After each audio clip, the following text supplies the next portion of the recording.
Saya punya cerita yang menarik terkait kecerdasan berganda ini, terkait multiple intelligences. Bahwa terkadang kamu tidak perlu, dan memang mungkin tidak bisa ya, menguasai segala hal. Kamu cerdas dalam segala itu nggak memungkinkan. Ada satu alumni dari SMA 8, ini senior kalian, dia adalah juara debat nasional, dia best speaker nasional dalam kompetisi debat bahasa Inggris. Dia berangkat mewakili Indonesia di World Schools Debating Championship pada saat SMA.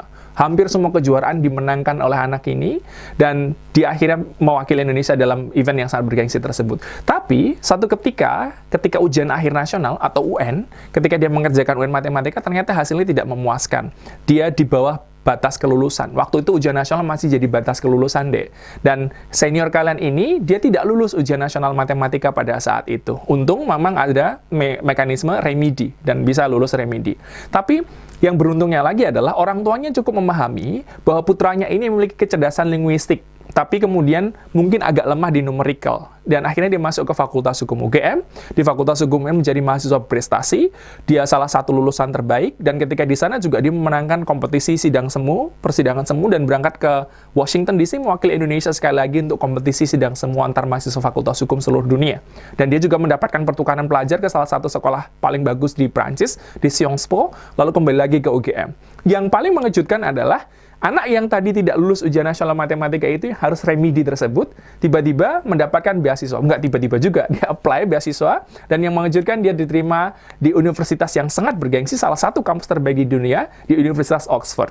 Jadi anak yang tadi memiliki kecerdasan linguistik bagus, tapi numerikalnya mungkin kurang tadi, akhirnya berhasil lulus dari Universitas Oxford. Dan yang saya dengar, dia mendapatkan lulus untuk kemudian masuk ke Harvard, cuma mungkin sepertinya menunggu beasiswanya gitu. Nah, ini adalah sebuah cerita yang akan terjadi ke kalian ketika kalian tahu potensi kalian apa. You don't have to be good at everything. You need to be good at something. Dan benar-benar gunakan potensi ini. Inilah kenapa kemudian penting untuk kamu mengenali kecerdasan kamu tipenya yang mana. Tapi ini juga tidak menjustifikasi untuk kamu mengatakan, ya sudah, saya cuma jago matematika, saya nggak mau belajar yang lain. No, kamu harus belajar semuanya. Tapi kamu harus ngerti di sisi mana kamu memiliki kelebihan, dan di sisi mana kamu memiliki kelemahan. You have to work hard di kelemahan ini, kamu harus berusaha terus. Bapak Ibu Guru tidak minta kamu nilainya 10 dan sempurna 100, no. Bapak Ibu Guru meminta kamu berusaha, dan kamu terus harus bisa berusaha dan mencari jalan agar bisa menguasai berbagai macam bidang. Jadi, jangan takut kalau kamu merasa tidak jago pada salah satu subjek, karena saya yakin kamu memiliki potensi di subjek yang lainnya, oke?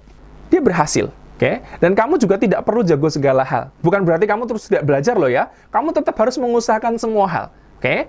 Tapi ketika kamu kemudian mentok, jangan kemudian give up. Oh, saya berarti nggak pinter. Enggak loh. Hanya karena matematika kamu tidak bagus, berarti nggak pinter. Tapi kamu harus berusaha. Hanya karena bahasa Inggris kamu nggak bagus, bukan berarti kamu nggak pinter.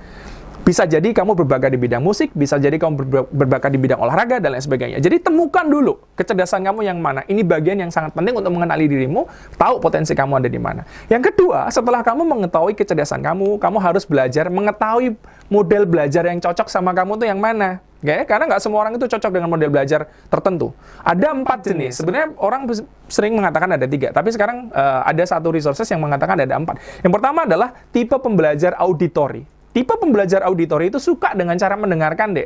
Kalau kamu tipe yang ini, udah tinggal dengerin aja, misal ada podcast atau apa, kamu akan dengan mudah kemudian menguasai itu, dan penguasaan kamu atas itu akan membantu kamu untuk menguasai pelajaran. Yang kedua adalah tipe pembelajar visual.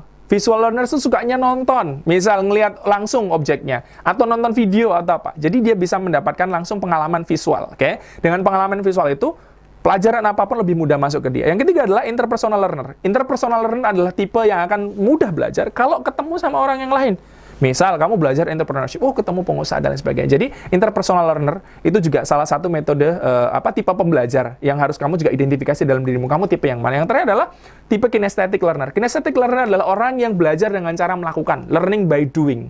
Mungkin sambil praktek, atau mungkin sambil kemana gitu. Itu paling penting. Nah, ini penting untuk kamu identifikasi ya. Apakah kamu tipe auditory, visual, ataukah interpersonal, ataukah yang tipe yang terakhir yaitu tipe kinesthetic learner. Dengan mengetahui ini, kamu akan menemukan metode belajar yang paling efektif bagi kamu. Jangan sampai kamu kinesthetic learner, tapi dipaksa hanya untuk visual, duduk, boring. Atau kamu tipe auditory, tapi kamu dipaksa dengan visual saja, atau dipaksa kinestetik dan sebagainya. So, memahami kamu tipe pembelajar yang mana, itu sangat penting untuk kamu bisa maksimalkan prestasi kamu.